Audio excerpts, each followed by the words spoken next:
Hi mga gorgeous! Birthday ko nga pala today, pero ayan, gumising ako ng 4 a.m. As in, para lang magdilig ng mga halaman ha. Kabilin-bilinan kasi ng partner ko na huwag ko daw pabayaan mga tanim niya. Since 9 p.m. hanggang 5:30 ng umaga lang malakas ang tubig dito sa amin, sinulit ko na. Ewan ko ba kay Prime Water? At ayan na nga, natuwa nga pala ako dun sa binili kong pang-spray ng tubig. Actually, matagal ko lang nabili yan, last year pa. Pero ngayon ko lang naisipang gamitin at hindi naman ako nagsisi kasi sobrang tuwang-tuwa at na-miss nga ako dyan.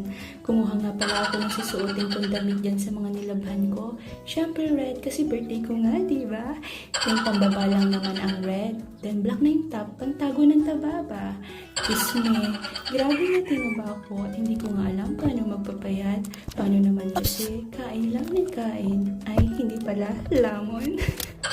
At ito na nga, on the way tayo sa soul sister ko, si Ai. Ano pa nga ba? Di kakain na naman tayo sa labas. O diba? Nagre-reklamong mataba, pero kain pa din. Pagbigyan nyo na ako, birthday ko naman. Mag-justify lang no? For the drive na pala ang person today, 1 month lang naging passenger princess at umuwi na naman sa Europa ang partner ko. Shams, para sa luho ko. Charis! Oy, hindi ako maluho ha. Pagkain lang luho ko. Nga pala, sa gitna kami ng bukid nakatira. Dito, nagpatayo ng bahay yung partner ko. And isa lang kapitbahay namin. Pero walang natutulog doon. Hay, okay na din siguro para iwas marites. Buti na nga lang nandito yung papa ko. Kaya may kasama ko sa bahay. Maiba tayo ha. Kwento ko lang. Alam niyo bang hindi sana ako matututo mag-drive ng 4 wheels? Kasi naman, kampante ako, nandiyan lang naman si Henry, yung partner ko. Until April 2023, nag-decide siyang mag-Europe. Kaya walang choice ang lolo niyo kung hindi matuto. Alam niyo ba, nung first time ko mag-drive, may nakasalubong pa ako dito sa irrigation. One way lang dito. Alam niyo ba, huminto lang ako at hinayaan ko lang sila? Grabe, sobrang kaba ko nun kasi feeling ko mahuhulog nga ako sa irrigation. Buti na lang natuto na din. Ngayon, wala na akong pakialam kung may makasalubong ba ako, wala. Yabang, no? Kidding aside, habang nagdadrive ako dyan, tumawag yung mother dear ko. At syempre, binati niya ang bunso niyang anak. Wala, chikahan to the max lang kami dyan. Nagkwento siya about sa niece ko, anak ng ate ko. Minamalditahan daw siya nito na pinagtatawanan na lang namin. Kasi nga diba, nature na ng mga bata ang magmaldita, magkulit at maging maligali. Pero kasi, kakatuwa yung bata na yun. Sobrang daldal at kulit talaga.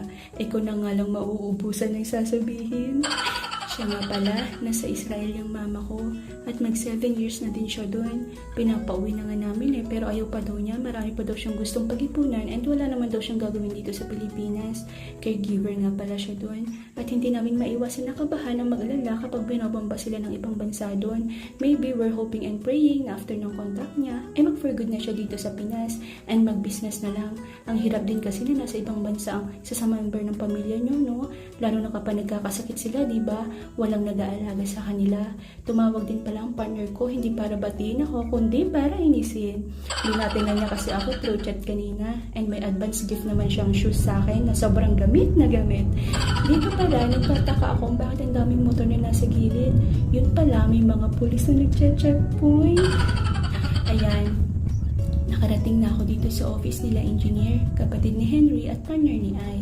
Diyan nga pala habang nagpa-park ako, biglang sumulpot mother-in-law ko.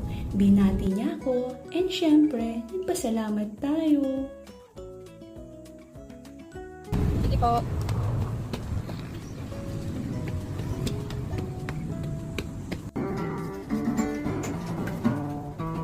Balikan mo naman pare.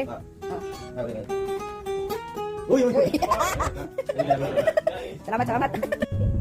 Yun naman yung brother-in-law ko, kantahan daw niya ako. At ayan, sumakay na ulit kami ng sasakyan. This time, si Ai na yung driver.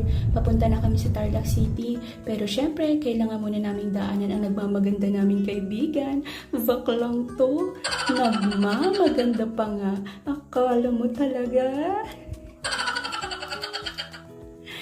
Nakarating na nga pala kami dito sa Samjihan, isa sa favorite place naming magkakaibigan. Then dyan, dumating na din si Mams at kinantahan na nila ako with the stuff.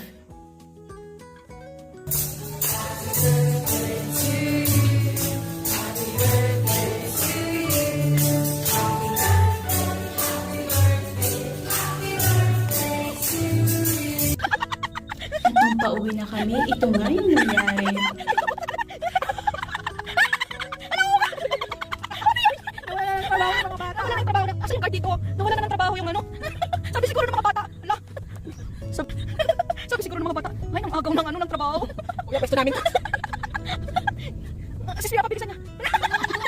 Sakit na kasi mahirap. Mahirapan ako. Bigyan natin ito. Bigyan natin ito. Sakit siya.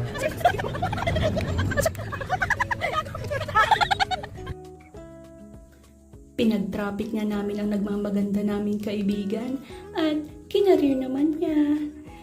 Umuwi din kami agad after nyan. So, hanggang dito na lang ulit. Salamat sa panonood. Bye!